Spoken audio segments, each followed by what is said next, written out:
I want us to move on. Mr. Enjoyment, did you watch Kenya play yesterday? Minister of Enjoyment. Okay, yes. Of course, the national under 20, the national under 20 football team, that is the Rising Stars, were in action. They were taking on Morocco in their first game in the AFCON under 17 in Egypt. We lost 3-2. We were having this conversation with Cedric. He said that, I mean, we made a very silly errors that had we rectified, we were winning this game. Yeah, that's very true. In fact, when you look at the first goal, there was some kind of confidence that could be seen with the boys. But as the game progressed, and I think as Morocco started to pick up, you could tell tumeanza kushtuka kidogo. And conceding the 3 goals, you would feel that the boys' confidence imeshuka tena. Unasema tujazoea kucheza usiku. Ni kama. And also Eshitemi. And also before you move to Eshitemi, I think also the group stage pia ni kama it is acting to some kind of surprise to the boys, because it's Tunisia, Morocco, and Nigeria. It's okay, but you see, you look at the group of death. The boys have exactly. So you are there as Kenya, and you're feeling like the teams that I'm having here, I have to be very keen.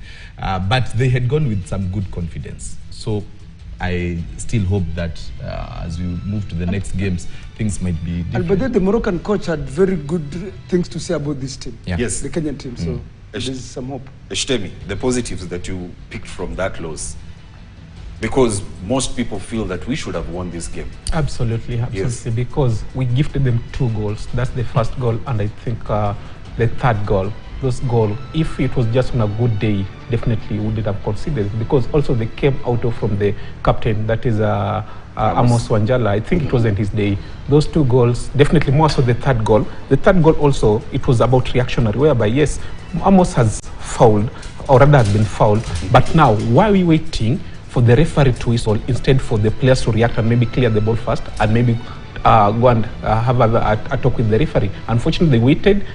The referee was not whistling, and they scored. After that, they went to complain. But, it's over. And, playing against the North African teams is not easy. But the positive about it, I liked how the boys attacked. They never gave up. They kept on pushing. And, already they have already sent a signal to Tunisia, because they are playing Tunisia on Sunday, and then the next game they will play against Nigeria. So they have sent a signal that indeed, come well prepared. We are here to score goals, and those goals will come, because the attacking trio of maybe Beja, we have Aldrin Kibet, and then we have Wangaya, Lorenzo Koth. All those players are ready to score goals, and they are playing with a lot of flair. So our attacking is so composed, and I'm confident we'll score more goals coming into the next matches. Now, let's move away from this. Sero, I know you want to comment on this briefly, before I move on to the Champions League. Briefly. Okay, mine was actually, I think I really talked about it even before the game. One, they need to know that they are not just there to participate, but also to sell there. They are still young. They need actually to sell their tag, and it's a bigger avenue actually to make them even learn some biggest arena in their career. Who knows? They might even land themselves in the soccer-vetted leagues.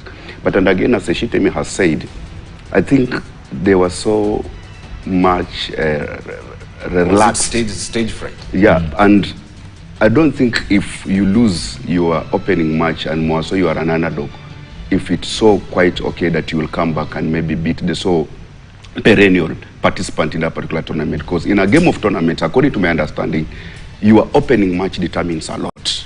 You happen to lose that opening match, even your opponent starts seeing you like the weakling in that particular, and they will come hard on you.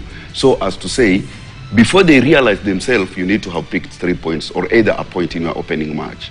So I think the mistake of the Baron Ocheng, Amos Wanjala, I don't know why, and I think when I asked at some point why Mansuru Kwaro, whom and I think that is better on the wing, as in the flanks, was actually paired with Morris, as in Amos Wanjala at the center. And then Baron Ocheng, whom I thought that maybe because the left footer will actually trade at the left, was at the right side. I don't think what really happened. And that's more so the touchline. we were not seeing the Salim Babu. So we are not quite sure what really happened, that particular technical arrangement of that particular team. But they are able to come out and tell us what was happening for us to see and to pick out all those mischiefs according to our understanding. I think it's because of the badges. there's a requirement for CAF. You need to have a start badge for you to be on the touchline. Maybe definitely that Babu has not acquired those badges, so they had to put in a Hulia who is his assistant. In quote unquote, Yes, so we pick up ourselves on Sunday. We go again against Tunisia. Very interesting. Now, Deno, let's quickly run through this because